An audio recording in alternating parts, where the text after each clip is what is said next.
Good morning, I'm Taylor Wilson, and today is Tuesday, March 4th, 2025. This is the Excerpt. Today, Trump pauses military aid to Ukraine as tensions rise, plus new tariffs begin, and how millennials are building wealth compared to other generations. President Donald Trump is pausing military aid to Ukraine following last week's confrontation with President Volodymyr Zelensky. The move further widens a division between the two countries over how to end the conflict with Russia. The administration wants to ensure military aid is contributing to a resolution to the conflict, and it will be reviewed with that goal in mind, two White House officials confirmed to USA Today. Withholding aid is the latest sign that the relationship between the Trump administration and Ukrainian leadership has deteriorated.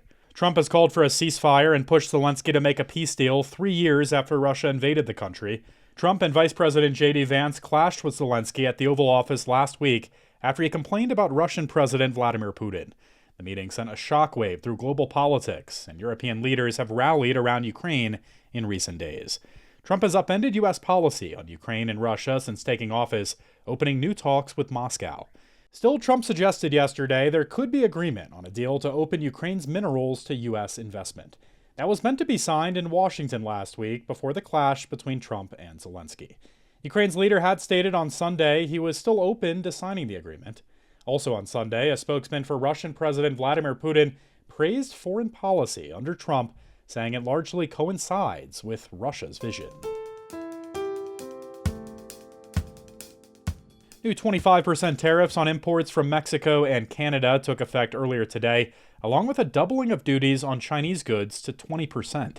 The tariffs went live just after midnight, with President Donald Trump arguing that all three countries have failed to do enough to stem the flow of fentanyl into the U.S. The tariff actions could upend trillions of dollars in trade, and Canada and Mexico are expected to retaliate. China has also vowed countermeasures. The extra 10% duty on Chinese goods adds to a 10% tariff imposed by Trump on the country last month. That 20% duty also comes on top of tariffs of up to 25% imposed by Trump during his first term. Some products saw tariffs increase sharply under then-President Joe Biden last year, including a doubling of duties on Chinese semiconductors and a quadrupling of tariffs on Chinese electric vehicles. The 20% tariff will apply to several major U.S. consumer electronics imports from China, previously untouched by other duties, including smartphones, laptops, and other devices. Elon Musk is back in the news this week. The world's richest person and an increasingly powerful advisor to President Donald Trump criticized Social Security in a Friday podcast interview with Joe Rogan, calling the program a Ponzi scheme. He also described the federal government as a whole as a pyramid scheme. Meanwhile, a group of Democratic lawmakers is calling on Trump to fire Musk. I spoke with USA Today Congress reporter Riley Beggin to learn more. Riley, thanks for hopping on. How are you today? I'm good. How are you? Good. Thanks for making the time on this. So, who are the Democrats involved here, Riley, and why do they urge Trump to fire Musk? This letter was led by Senator Elizabeth Warren, Senator Cory Booker, and the top Democrats on the House Oversight and Judiciary Committees. Those are Reps Jerry Connolly and Jamie Raskin. But there are several dozen Democrats on this letter asking President Trump to fire Elon Musk or force him to comply with ethics rules here. Their major complaint is that a lot of these firings that the Department of Government Efficiency, also known as DOGE, has been undertaking these last 6 weeks, has some big conflicts of interest with Musk's own companies, including Tesla, SpaceX, and Neuralink. Will the Democrats have anyone's ear on this, Riley, in the Trump administration? This is unlikely to go anywhere. President Trump has really defended Musk here and said that, the work that they're doing is important, is eliminating fraud, waste, and abuse, and has really backed him up. We also know that Democrats are inviting some of the folks who were part of these widespread federal cuts to attend. Can you tell us about this? Yeah, this is part of congressional Democrats figuring their way through the wilderness here, trying to find out what messaging is going to stick and help the American people understand their perspective on the Trump administration. So they have asked the rank and file to bring guests to the joint address this evening that have been negatively impacted by the first few weeks of the Trump administration. Among those guests are going to be people who have been fired from the federal workforce. So we have veterans who are working for the VA across the country. We have National Park Service rangers, Forest Service workers, folks who were working for USAID, which was shuttered in early February. And they're really trying to sort of highlight the human impact of these cuts. All right, lots to keep an eye on ahead of tonight's speech. Riley Beggin covers Congress for USA Today. Thank you, Riley. Thank you. As President Trump seeks to reduce the size of the federal workforce, some Democratic governors are courting newly unemployed people to come to work for state governments instead.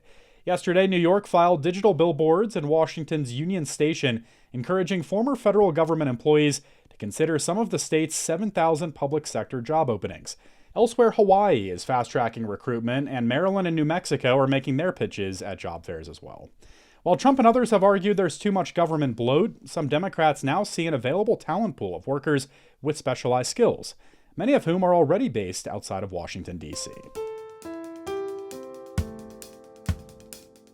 Millennials are building wealth faster than older generations. For a closer look at what's actually going on, I caught up with USA Today personal finance reporter Daniel Devise. Hello, Daniel. Hi, good to see you. Good to have you as always, Daniel. So let's just start with the basics. I mean, what have we found here about millennials building wealth compared to other generations over the past few years? Just that it's been a really good decade for millennials. Millennials as a group are building wealth faster than the people older than them, faster than Gen X, faster than the boomers. And my goodness, if you don't look at inflation, if you just look at raw numbers, I was telling my editor, they have quadrupled their wealth in about 5 years. It's pretty amazing. Wow. So I guess that begs the question, what are the factors at play here, Daniel? It's everything. It's home ownership, and so home values. It's the value of their investments. It's the value of their assets, checking accounts. It's cars. It's everything. The obvious thing to say is that they started out without a lot of money. So like 5-6 years ago, all the millennials put together had about $4 trillion in wealth, which sounds like a lot until you consider that boomers 5-6 years ago had like $60 trillion in wealth, which is a lot more. So what's happened is the millennials have grown their wealth to an amazing degree. They're up to about $16 trillion. And you're right about there being this idea of kind of more time to recover from the Great Recession, right, Daniel? Well, that's right. The Gen Xers and the youngest boomers, the ones who were born in the 60s, I call them Beatlemania boomers. That whole gang, if they were born in sort of the Beatles and Stones era, they were in a bad place in the Great Recession because these are people who would have been in their 30s and in their 40s in 2008, 2009, 2010. That's the Great Recession years, which means they were potentially in their peak earning years and they weren't earning. A lot of them got sidelined. A lot of them got laid off, lost their jobs. And this was right at the peak when they should have been earning the most. Now, the millennials, who are much younger, these are people who were born in the 80s and the early 90s, were just a lot of them kind of starting out during the Great Recession. So it was much earlier in their career. And so they've had a lot more time to recover from that massive downturn in the late 2000s. All right. So if you're a millennial listening here, Daniel, I myself am a younger millennial. You're thinking, all right, happy news, good news so far, but they're also going into debt, right?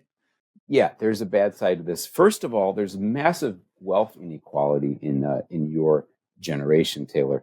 There's Mark Zuckerberg at one end of the spectrum. He's a millennial. He was born in, I think, 1984.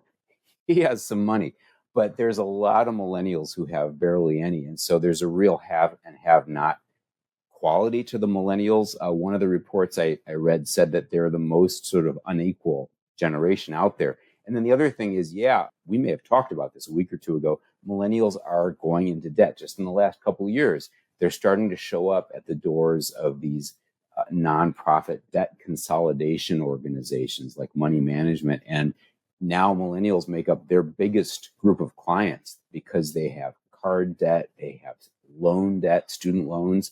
And yeah, so there's a dark side to this. All right. Interesting findings here. Daniel Devise covers personal finance for USA Today. Thanks, Daniel. Thank you, sir. President Trump will address a joint session of Congress tonight. While the speech is not technically a State of the Union, since he was sworn into office less than 2 months ago, He's expected to tackle a number of issues and use his speech to give a full-throat defense of his first 6 weeks in office. That has included a barrage of executive actions designed to overwhelm his opponents, actions to close the border to migrants, new tariffs, and an aggressive push to dismantle the federal government led by Elon Musk's Department of Government Efficiency. Trump's approval ratings have been higher than at the beginning of his first term in 2017, but they continue to lag behind other presidents after their first month in office. In the most recent Gallup poll, 45% of those surveyed approved of the job he's doing as president, and 51% disapproved. That's 15 percentage points below the average approval ratings for all elected presidents at this point in their terms since polling began in earnest with Dwight Eisenhower.